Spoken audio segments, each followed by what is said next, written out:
Hello everyone, कैसे हैं आप सब। आई होप आप सब अच्छे हैं, अपनी तैयारी में लगे हुए हैं। सो बच्चों, आज हम कुछ क्वेश्चंस प्रैक्टिस करेंगे अपनी प्रिपरेशन के लिए। फर्स्ट क्वेश्चन हमारा है बच्चों, Darwin's finches provide an excellent evidence in favour of organic evolution. These are related to which of the following evidences. Question क्या कहता है कि डार्विन की फिंचेस जो है वो एक एक्सीलेंट एविडेंस प्रोवाइड करती हैं ऑर्गेनिक एवोल्यूशन में। तो जो हमारी एविडेंस है, ये किस तरह का एविडेंस है डार्विन की फिंचेस। सो आंसर क्या हो जाएगा बच्चों इसका, बायोजियोग्राफी या ज्योग्राफिकल डिस्ट्रीब्यूशन। बिकॉज ये आपको याद आ रहा हो तो डार्विन ने कुछ बर्ड्स की स्टडी की थी जिनको कहा जाता है डार्विन फिंचेस। गैलापागोस आइलैंड पर उन्होंने ये स्टडी किया था और यहाँ पर अबाउट 18 स्पीसीज को उन्होंने स्टडी किया और वो स्पीसीज की जो बीक है उसकी शेप और स्ट्रक्चर में डिफरेंस था उन सब स्पीसीज में। वो अलग अलग एरिया में अलग अलग जगह पे डिस्ट्रीब्यूट होने की वजह से, अलग अलग फूड हैबिट्स होने की वजह से उनकी बीक में क्या आ गया था, चेंज आ गया था। सबकी एंसेस्टर क्या थी, कोई एक ही बर्ड थी, बट अलग अलग एरिया में जाने की वजह से, अलग अलग डिस्ट्रीब्यूशन होने की वजह से उनमें क्या आ गया, एडेप्टेशन आ गए, वो अपने फूड हैबिट्स की वजह से। तो वो भी एक क्या हुआ, एवोल्यूशन। सो ये एक इवोल्यूशन का भी एग्जाम्पल हुआ और इवोल्यूशन में भी किस तरह का एविडेंस है, ये ज्योग्राफिक डिस्ट्रीब्यूशन या बायोजियोग्राफिक एविडेंस। दूसरी बात, ये अडेप्टिव रेडिएशन का भी एग्जाम्पल है बच्चों, डार्विन्स फिंचेस। और किस चीज़ का एग्जाम्पल है, अडेप्टिव रेडिएशन। किसी कॉमन एंसेस्टर से अलग अलग एरिया में अलग अलग डिस्ट्रीब्यूट होने की वजह से उनमें अडेप्टेशन आ गया और अलग अलग स्पीसीज बन गई। नेक्स्ट क्वेश्चन आता है बच्चों, which one of the following is correctly matched pair of certain plant family and it's one example.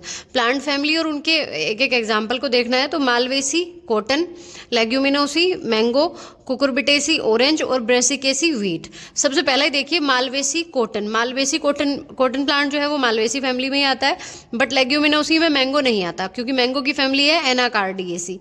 Cucurbitaceae और ऑरेंज, कुकुरबिटेसी फाइलम में, सॉरी फैमिली में, कुकुरबिटेसी फैमिली में कौन कौन आते हैं, लौकी, खीरा, तोरी, ये सारी आते हैं। और ऑरेंज जो है वो सिट्रेसी में आता है, तो ये इसमें नहीं आएगा।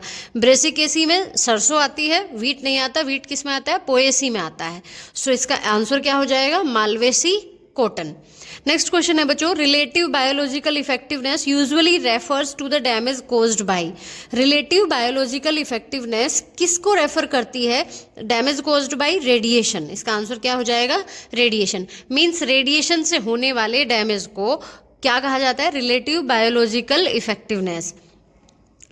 नेक्स्ट आता है बच्चों, the greatest biomass of autotroph in the world's ocean is that of. सबसे ज्यादा बायोमास ऑटोट्रॉफ्स का, कौन से ऑटोट्रॉफ्स का सबसे ज्यादा बायोमास होता है वर्ल्ड ओशियन में। तो ओशियन की बात हो रही है तो आंसर हो जाएगा हमारा free floating microalgae, cyanobacteria and nano planktons. Means ये फ्रीली फ्लोट करने वाले बहुत छोटे छोटे माइक्रो ऑर्गेनिज्म होते हैं, cyanobacteria, micro algae, nano planktons. इन सब का बायोमास, ये सबसे छोटे हैं लेकिन नंबर में सबसे ज़्यादा फैले हुए होते हैं, तो इनका बायोमास सबसे ज़्यादा होता है सारे ऑटोट्रॉफ्स की कंपैरिजन अगर करें ओशियन में।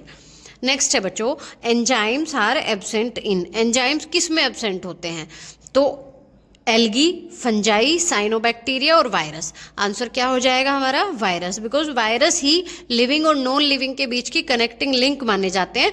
ये जब तक बाहर है किसी लिविंग की बॉडी के तब तक ये क्रिस्टल है, यूँ समझ लीजिए कि ये इनमें कोई भी लाइफ प्रोसेस नहीं चलती। जैसे ही किसी लिविंग की बॉडी में एंटर करते हैं तो ये लिविंग की तरह बिहेव करने लगते हैं, उन्हीं की एंजाइम्स, उन्हीं की मशीनरी, उन्हीं की सारी चीज़ें यूज़ करके। बट इनके पास एंजाइम्स नहीं होते तो कोई एंजाइमेटिक रिएक्शन या मेटाबॉलिज्म ही नहीं चलता जब तक ये किसी बॉडी के बाहर होते हैं लिविंग के, इसलिए इनको नॉन लिविंग माना जाता है तब तक। तो ये लिविंग और नॉन लिविंग के बीच की कनेक्टिंग लिंक भी है।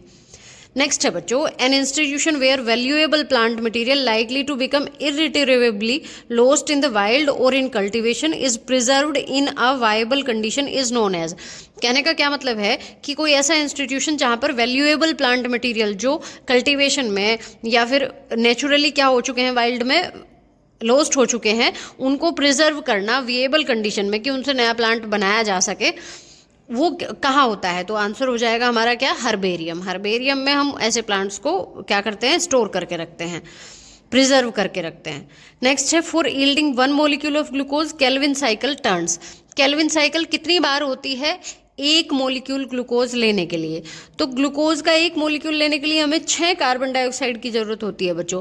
और एक कार्बन डाइऑक्साइड का फिक्सेशन जो होता है आरयूबीपी के साथ, वो एक साइकिल में एक कार्बन डाइऑक्साइड फिक्स होती है। तो टोटल कितने साइकिल होंगी? 6 साइकिल होंगी एक ग्लूकोज लेने के लिए। तो आंसर क्या हो जाएगा? 6 टाइम्स। नेक्स्ट है बच्चों, photochemical reactions in the chloroplast are directly involved in. जो फोटोकेमिकल रिएक्शंस हैं क्लोरोप्लास्ट में, यानी कि फोटोसिंथेसिस में, उसमें क्या क्या होता है? तो ऑप्शन हमारे पास ये हैं, photolysis of water and phosphorylation of ADP to ATP. तो लाइट रिएक्शन जब हम पढ़ते हैं जिसमें लाइट का डायरेक्ट यूज होता है सनलाइट का, वहाँ पर यही होता है। पहले स्टेप में लाइट रिएक्शन में एटीपी का फॉर्मेशन होता है, सिंथेसिस होता है। तो एटीपी का सिंथेसिस को बोलते हैं फॉस्फोराइलेशन, क्योंकि एडीपी में 2 फॉस्फेट हैं, एटीपी में 3 फॉस्फेट है। एक फॉस्फेट ऐड हुआ, एक फॉस्फेट बॉन्ड बना, उसी को तो फॉस्फोराइलेशन बोलते हैं एटीपी के बनने को। इसलिए तो फॉस्फोराइलेशन और वाटर का क्या? फोटोलाइसिस, यानी कि सनलाइट की प्रेजेंस में वाटर की स्प्लिटिंग होती है, वाटर टूट जाता है हाइड्रोजन आयन, ऑक्सीजन और इलेक्ट्रॉन में। सो ये फर्स्ट स्टेप है और फोटोकेमिकल रिएक्शन में यही होता है। नेक्स्ट है बच्चों, the first step in photosynthesis is. Photosynthesis में पहला स्टेप क्या होता है? तो इन ऑप्शंस में देखिए, ionisation of water, attachment of carbon dioxide to 5 carbon sugar, excitation of chlorophyll by a photon of light और फॉर्मेशन ऑफ एटीपी। हमने बताया पहले एटीपी बनता है, बट एटीपी बनने से भी पहले क्या होगा? सनलाइट एब्जॉर्ब होगी ना। तो सनलाइट एब्जॉर्ब कैसे होगी? क्लोरोफिल जो है वो एक्साइटेड हो जाते हैं by a photon of light. Light absorb होती है, उससे क्लोरोफिल एक्साइटेड हो जाते हैं, यानी कि अपने इलेक्ट्रॉन्स क्या कर देते हैं? लॉस कर देते हैं, और वो फिर हम पूरा इलेक्ट्रॉन ट्रांसपोर्ट पढ़ते हैं और लाइट रिएक्शन होती है। सो आंसर हो जाएगा excitation of chlorophyll by a photon of light. In most fungi the food material is stored in the form of. ये पूछ रहे हैं कि मोस्ट ऑफ द फंजाई में फूड मटेरियल किस फॉर्म में स्टोर होता है? तो आंसर क्या हो जाएगा हमारा? ग्लाइकोजन। ग्लाइकोजन की फॉर्म में फंजाई में फूड स्टोर होता है। नेक्स्ट क्वेश्चन है बच्चों, feedback inhibition of an enzymatic reaction is caused by. कोई एक एंजाइमेटिक रिएक्शन है, उसमें फीडबैक इनिबिशन जो होता है वो किससे होता है? तो आंसर क्या हो जाएगा? And product. एंड प्रोडक्ट जो बनता है वही फीडबैक इनिबिशन कराता है। मीन्स कोई एंजाइमेटिक रिएक्शन कितनी होनी है, कितना प्रोडक्ट बनना है, तो वो एंड प्रोडक्ट ही डिसाइड करता है और उसको फीडबैक इनिबिशन बोलते हैं। नेक्स्ट बच्चों क्वेश्चन है, small proteins produced by vertebrate cells naturally in response to viral infections and which inhibit multiplication of virus are called. Question क्या कह रहा है कि जब हमें कोई वायरल इन्फेक्शन हो जाता है तो नेचुरली हमारी सेल्स में कुछ छोटी छोटी प्रोटीन्स बनती हैं जो वायरस के मल्टीप्लिकेशन को क्या करती हैं? रोकती हैं। उनको क्या बोलते हैं? तो आंसर क्या हो जाएगा बच्चों? इंटरफेरोन्स। इंटरफेरोन्स वो प्रोटीन होते हैं, स्मॉल मॉलिक्यूल्स होते हैं, स्मॉल प्रोटीन्स होते हैं जो किसी वायरल इन्फेक्शन के रेस्पॉन्स में हमारी बॉडी में बनते हैं, इंटरफेरोन्स। नेक्स्ट क्वेश्चन है बच्चों, which one of the following statement is correct with reference to honey bees. So Honey बीज के रेफरेंस में कौन सा स्टेटमेंट करेक्ट है ये बताना है। फर्स्ट क्या है कि बी का वैक्स जो होता है वेस्ट प्रोडक्ट होता है हनी बी का, ऐसा नहीं है। नेक्स्ट है कम्युनिकेशन अमंग हनी बीज वॉज डिस्कवर्ड बाय वॉन फ्रिश। ये बात सही है, आप याद रखोगे। हनी बीज कॉलोनी की फॉर्म में रहती हैं, उनमें कम्युनिकेशन होता है, उसको डिस्कवर करने वाले थे वॉन फ्रिश। नेक्स्ट है बच्चों, lysosomes are the reservoirs of. Lysosomes जो है वो किसके रिजर्वोयर हैं या स्टोर हाउस हैं? तो आंसर हो जाएगा हाइड्रोलिटिक एंजाइम्स, क्योंकि लाइसोसोम्स जिनको सुसाइडल बैग्स भी बोलते हैं सेल का, इनके पास जो ये हाइड्रोलिटिक एंजाइम्स होते हैं, इससे ये कोई भी वेस्ट प्रोडक्ट जो जाता है या कोई जर्म्स वगैरह जो होते हैं सेल में, उनको डाइजेस्ट करने का काम करते हैं। तो इनके पास हाइड्रोलिटिक एंजाइम्स होते हैं। नेक्स्ट क्वेश्चन है बच्चों, black rust of wheat is caused by a member species of the genus. Black rust जो है व्हीट में वो कौन सी फंगस से होता है? म्यूकर, राइजोपस, एस्परजिलस और पक्सीनिया। सो आंसर हमारा हो जाएगा क्या? पक्सीनिया। पक्सीनिया फंगस से होता है black rust of wheat. Next question बच्चों, the first successfully cloned mammal that gained world wide publicity was. पहला सक्सेसफुली क्लोन्ड मैमेल कौन थी? तो आंसर क्या हो जाएगा इसका? डोली। एक शीप थी, ये इसको पहली बार ये क्लोन्ड मैमेल था, मतलब क्लोनिंग से, जीन क्लोनिंग मेथड से बनाया गया था इसको। तो पहली मैमेल जिसको जीन क्लोनिंग मेथड से बनाया गया था वो डोली थी, जिसको जो एक शीप थी। नेक्स्ट क्वेश्चन है बच्चों, as per geological time scale hominids evolved during. जो होमिनिड्स हैं वो किस टाइम पर इवॉल्व हुए थे? होमिनिड्स किस टाइम पर इवॉल्व हुए थे? तो आंसर हो जाएगा क्या? प्लियोसीन। नेक्स्ट है, plasmids are suitable vector for gene cloning because. Plasmid क्या होते हैं बच्चों? ये एक सर्कुलर सेल्फ रेप्लिकेटिंग क्रोमोसोम होते हैं, एक्स्ट्रा क्रोमोसोमल डीएनए होता है। एक्स्ट्रा क्रोमोसोमल डीएनए सर्कुलर होता है और सेल्फ रेप्लिकेटिंग होता है। कहाँ प्रेजेंट होता है? बैक्टीरिया के पास। बैक्टीरिया के पास एक मेन क्रोमोसोम, उसका मेन डीएनए है। उसके अलावा उसके साइटोप्लाज्म में एक सर्कुलर डीएनए और होता है जिसका एज ए वेक्टर यूज किया जाता है जीन क्लोनिंग में। मीन्स बायोटेक्नोलॉजी में, जेनेटिक इंजीनियरिंग में जीन ट्रांसफर करने के लिए इसका यूज किया जाता है। किसका? प्लाज्मिड का। तो क्यों किया जाता है? इनको बेस्ट या सुटेबल क्यों माना जाता है? Because these are small circular DNA molecule with their own replication origin site. क्योंकि इनके पास खुद की रेप्लिकेशन साइट होती है और ये किसी भी होस्ट सेल के अंदर अपना रेप्लिकेशन कर सकते हैं। तो हम अपनी जीन, जो हम अपनी एलियन जीन इसके पास डिजायर्ड जीन जोड़ेंगे तो उस जीन का भी ये रेप्लिकेशन करा देते हैं। इसलिए ये क्या हुए? सुटेबल हुए किसके लिए? जीन क्लोनिंग के लिए। नेक्स्ट है बच्चों, एक bacteria which has found extensive use in genetic engineering work in plants is. तो आंसर क्या हो जाएगा? ये पूछा है कि एक बैक्टीरिया जिसका बहुत ज्यादा यूज होता है जेनेटिक इंजीनियरिंग में, प्लांट्स में वर्क करता है। तो आंसर क्या हो जाएगा बच्चों? Agrobacterium tumefaciens. इसका भी as a vector gene transfer करने के लिए प्लांट्स में यूज किया जाता है, एग्रोबैक्टीरियम ट्यूमीफेसियंस का। नेक्स्ट क्वेश्चन है बच्चों, enzymes enhance the rate of a reaction by. Enzymes जो होते हैं वो किसी भी रिएक्शन की रेट को बढ़ा देते हैं। तो कैसे बढ़ा देते हैं, क्या करते हैं ऐसा? बिकॉज हर रिएक्शन को होने के लिए एक एक्टिवेशन एनर्जी की जरूरत होती है। ये उस एक्टिवेशन एनर्जी को कम कर देते हैं। एक्टिवेशन एनर्जी जो है किसी भी रिएक्शन का, ये क्या कर देते हैं? लोअर कर देते हैं, कम कर देते हैं। नेक्स्ट क्वेश्चन है, one of the most important reason why wild plant should thrive is that these are good sources of. ये कह रहे हैं कि एक मोस्ट इंपॉर्टेंट रीजन बताओ कि जो वाइल्ड प्लांट्स हैं वो थ्राइव करने चाहिए, जरूरी है उनका सर्वाइव करना, क्योंकि वे किस चीज का अच्छा सोर्स हैं। तो आंसर हो जाएगा बच्चों, genes for resistant to disease and pest. भाई देखो, वो वाइल्ड कंडीशन में सर्वाइव कर रहे हैं तो इनके पास बहुत सारी जीन्स हैं जो इन्हें डिसीज और पेस्ट के लिए क्या बनाती है? रेजिस्टेंट बनाती हैं। और आजकल हम जीन बायोटेक्नोलॉजी के थ्रू क्या कर सकते हैं? इस जीन का यूज कर सकते हैं दूसरे प्लांट को भी रेजिस्टेंट बनाने के लिए, डिसीज और पेस्ट के लिए। नेक्स्ट क्वेश्चन है बच्चों, producing a giant mouse in the laboratory was possible through. एक जिएंट माउस को बनाना लेबोरेटरी में किससे पॉसिबल हो पाया? तो आंसर हो जाएगा इसका जीन मैनिपुलेशन। किसके थ्रू? जीन मैनिपुलेशन के थ्रू। जीन्स में चेंज लाके मैनिपुलेट करके उसके जीन्स को हम जिएंट माउस बनाना पॉसिबल हो पाया। नेक्स्ट है, industrial production of ethanol from starch is brought about by a certain species of. किसका? इथेनॉल का प्रोडक्शन किससे? स्टार्च से। इंडस्ट्रियल प्रोडक्शन बड़े लेवल पर उनको बनाना इंडस्ट्रीज में कौन सी स्पीसीज से पॉसिबल हो पाया? तो आंसर हो जाएगा सेकेरोमाइसीज।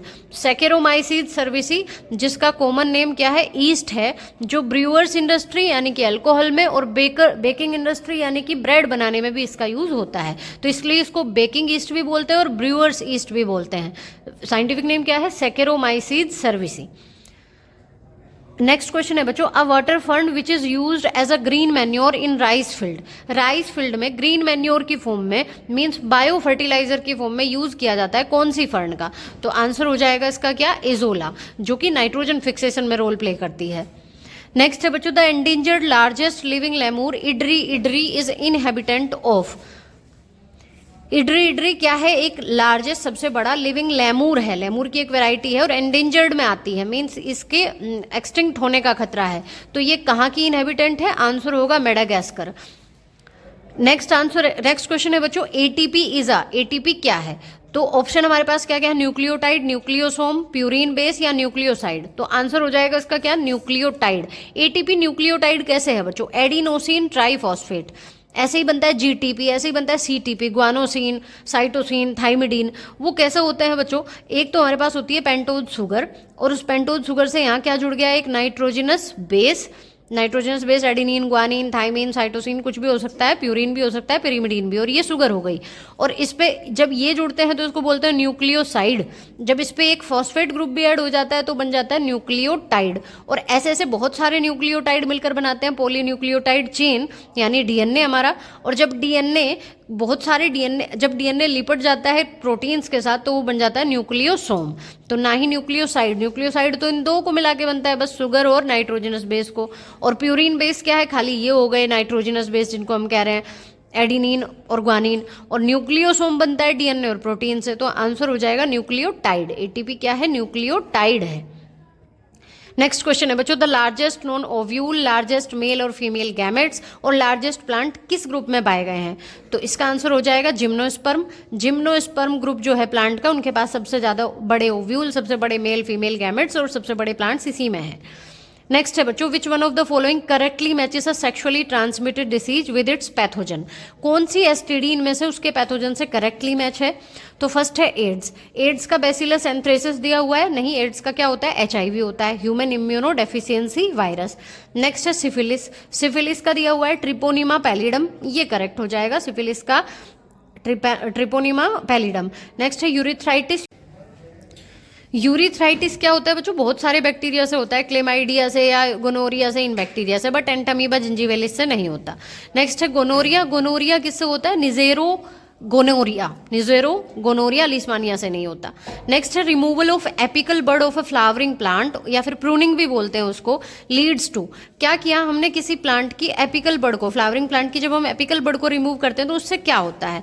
उससे होता है बच्चों प्रमोशन ऑफ लेटरल ब्रांचेस। इसको हम एपिकल डोमिनेंस भी बोलते हैं। एपिकल डोमिनेंस क्या होता है? अगर एपेक्स वाली बड जो होती हैं वो लेटरल वाली जो बर्ड्स हैं उनकी ग्रोथ को रोकती है, लेटरल ब्रांचेस की ग्रोथ को रोकती है, तो वो ऑक्सिन हार्मोन की वजह से होता है। अगर हम टिप हटा देंगे या एपिकल बड रिमूव कर देंगे तो ऑक्सिन हार्मोन वहाँ से रिमूव हो जाएगा और लेटरल ब्रांचेस क्या करेंगे? ग्रो करेंगे, साइड वाली ब्रांचेस। तो एपिकल डोमिनेंस को रोकने का तरीका है ये एक। एपिकल डोमिनेंस होती है कि बस एपेक्स वाली जो होती है वो बढ़ती रहती है, साइड वालियों को बढ़ने से रोकती है। Next is the cell organelle involved in the glycosylation. Glycosylation क्या होता है बच्चों? प्रोटीन में शुगर को ऐड करना, और प्रोटीन में शुगर ऐड करने के लिए कौन सा ऑर्गेनेल इन्वॉल्व होता है? Endoplasmic reticulum. ये प्रोसेस कहाँ शुरू होती है? एंडोप्लाज्मिक रेटिकुलम में। गोल्जी बॉडी में भी होती है, बट आंसर इसका यही होगा, एंडोप्लाज्मिक रेटिकुलम में होती है। प्रोटीन में क्या ऐड करना? शुगर से। नेक्स्ट है बच्चों, water enters a cell due to, किसकी वजह से पानी एंटर करता है किसी सेल में? तो आंसर हो जाएगा SP. SP means suction pressure. Suction pressure की वजह से पानी एंटर करता है किसी सेल में। नेक्स्ट और लास्ट क्वेश्चन है बच्चों हमारा, प्रोटीनेसियस पिगमेंट जो कंट्रोल करता है लाइट से कंसर्न्ड एक्टिविटीज़ को, तो इसका आंसर हो जाएगा फाइटोक्रोम। प्लांट में एक पिगमेंट होता है फाइटोक्रोम जो सनलाइट के रेस्पॉन्स में, सनलाइट के लिए रेस्पॉन्स करता है और उससे रिलेटेड एक्टिविटीज़ को कंट्रोल करता है। सो बच्चों, इस वीडियो में हमने कुछ इंपॉर्टेंट क्वेश्चंस को डिस्कस किया। मिलते हैं नेक्स्ट वीडियो में नेक्स्ट टॉपिक के साथ। तब तक के लिए पढ़ते रहिए, खुश रहिए। Thank you for watching.